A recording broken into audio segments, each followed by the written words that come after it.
Welcome back to the MAPS podcast. I'm your host, Andrew, right here from the heart of Uganda, Kampala. And it's a pleasure, it's an honor. I hope you've been enjoying. This is the fourth episode. We've been breaking down temptation. What is temptation? Who was tempted first? Why are we tempted? And again, what's God's mind on temptation? But most importantly, how do we overcome temptation? So let's dive right into episode 4, a quick recap of episode 3. And please, for those of you who are viewing for the first time, don't forget to like, subscribe, follow. Go back, watch episode 1, 2, and 3, or else episode 4 might not make sense to you. But please go back and watch all the episodes. And please, as you're watching, if you have a question, if you want to comment, please just go right into the comment section, comment whatever it is you want.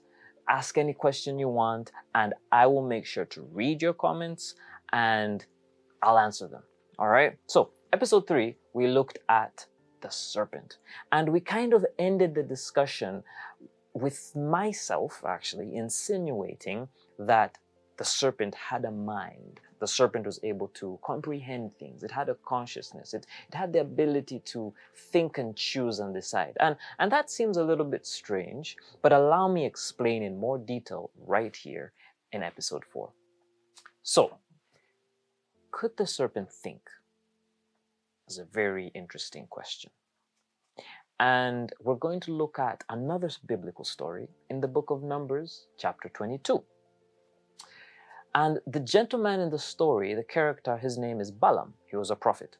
At the time, the Israelites were still in the wilderness, trying to make their way to the promised land.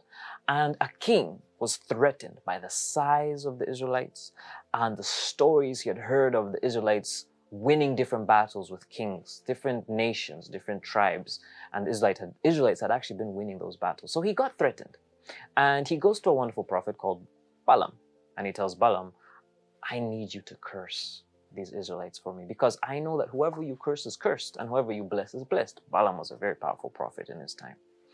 And anyway, to cut a long story short, different events happen, but Balaam eventually decides to go. The king was called Balak. So the prophet Balaam decides to go and actually, curse these Israelites. But he does tell the king, the messengers, that you know what? Whatever God tells me to say is what I'm going to say, right? I can't curse who God has blessed, and I can't bless who God has cursed. And as they're going on their way, Balaam is riding his donkey. And his donkey seems very nervous, uneased, and the donkey keeps on, moving to the end of the road, sometimes even crushing Balaam's leg on a wall.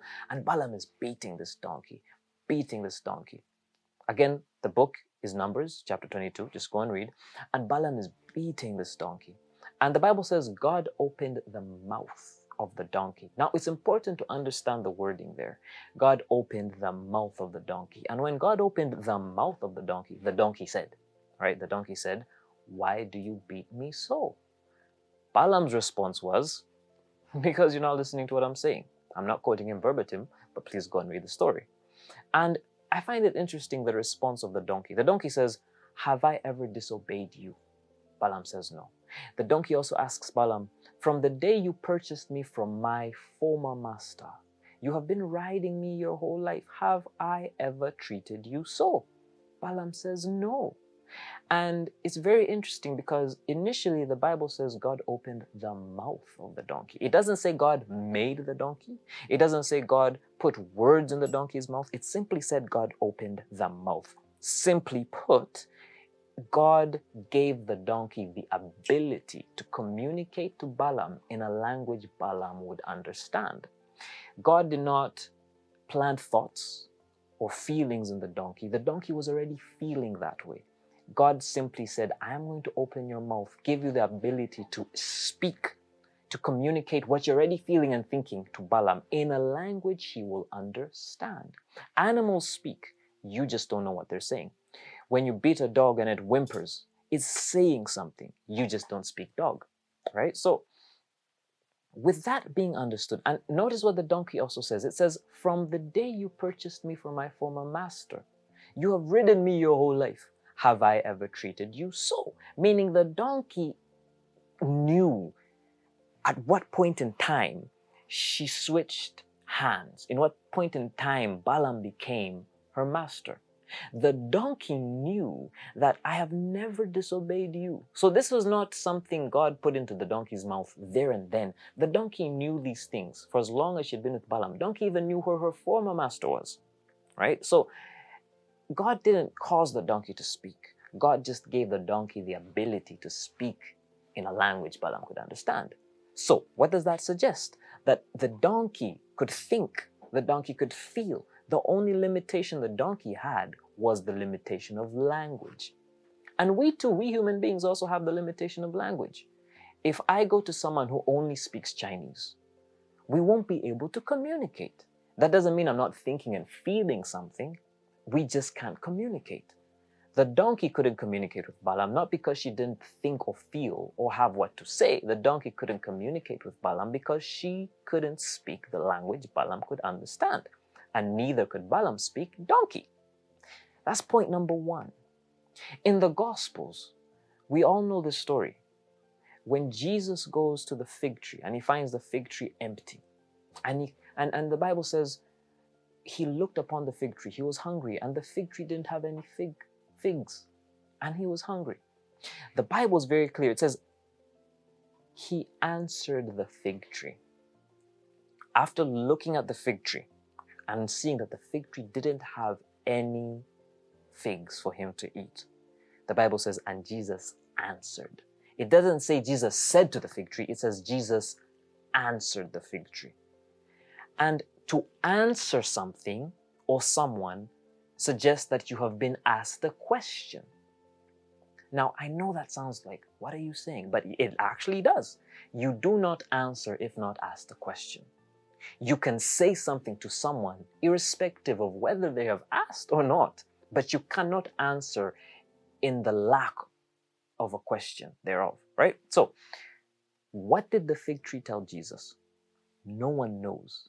And I think the only reason Jesus was able to understand what the fig tree asked was because he was the creator of the fig tree. He created all things, meaning he can speak to all things and he can understand all things. We are limited because we did not create anything. We don't create plants, we didn't create animals.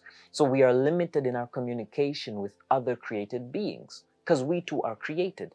But the creator can communicate with everything he created. And in those things, he gave them the ability to communicate back. So when the Bible says Jesus answered the fig tree, it suggests that the fig tree said something to Jesus. So we see in Numbers 22, a donkey speaking, not because it was made to speak and given what to speak, simply speaking because it was given the ability to communicate in a language Balaam could understand. And second, we see in the book of Matthew, a fig tree speaking to Jesus because he answered it. Again, we do not know what the fig tree said. And maybe we don't know because it's not of any relevance. So, back to the snake.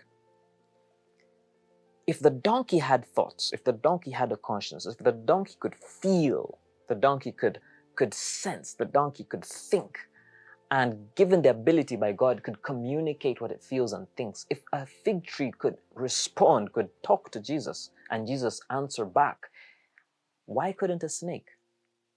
And keep in mind, this is a snake that existed before the fall of the world, before any evil came into the world. So who's to suggest that maybe animals had their own way of communicating back then? Because when Adam fell, everything became corrupted.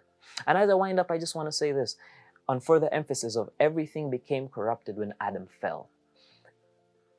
People, and I hear this term a lot in dating, when they say, men hunt women, men are supposed to, we are hunters. And I understand when it comes from a place of men will pursue, in a sense, but I like asking a question and I say, when did animals start hunting fellow animals? Was it before the fall or after the fall of Adam and Eve? It was after. Meaning in the Garden of Eden, there was no such thing as hunting.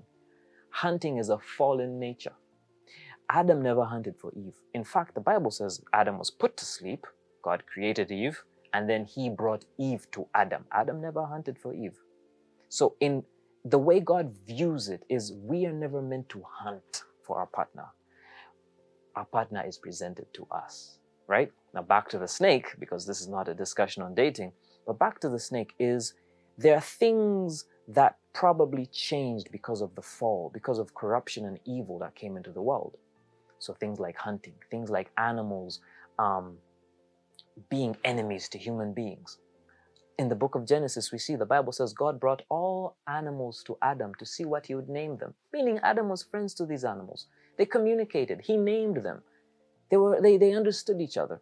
But how come you can't be in the same place with a lion? It's not because naturally, by the order of God, lions were meant to attack and hunt people or other animals. It's because of the fall, right? So who's to say that in the garden, there was no means of communication between animals and Adam and Eve? All right. So this is episode number 4. Episode number 5, we're going to do a deeper dive to understand, okay, so if the snake at some point was good, the snake represents the devil, but at the same time, the snake was a literal snake. The snake at some point was good, and at some point, the snake met the devil and became deceptive, became cunning, became evil, became Arum. And then we see that at the same time, the snake had a consciousness. The snake had an ability, a means to communicate with Eve. We're going to look at a much deeper dive on why the snake became the way it became and what I believe Lucifer told the snake for the snake to turn from good to cunning. So please stay tuned. Make sure you watch episode number 5. Please, for those of you who are just joining, welcome. Watch episode 1, 2, 3, and this very episode, episode number 4. Like, subscribe, leave a comment, ask a question. I'll make sure I answer. I'm your host, Andrew, and I can't wait to see you on episode number 5.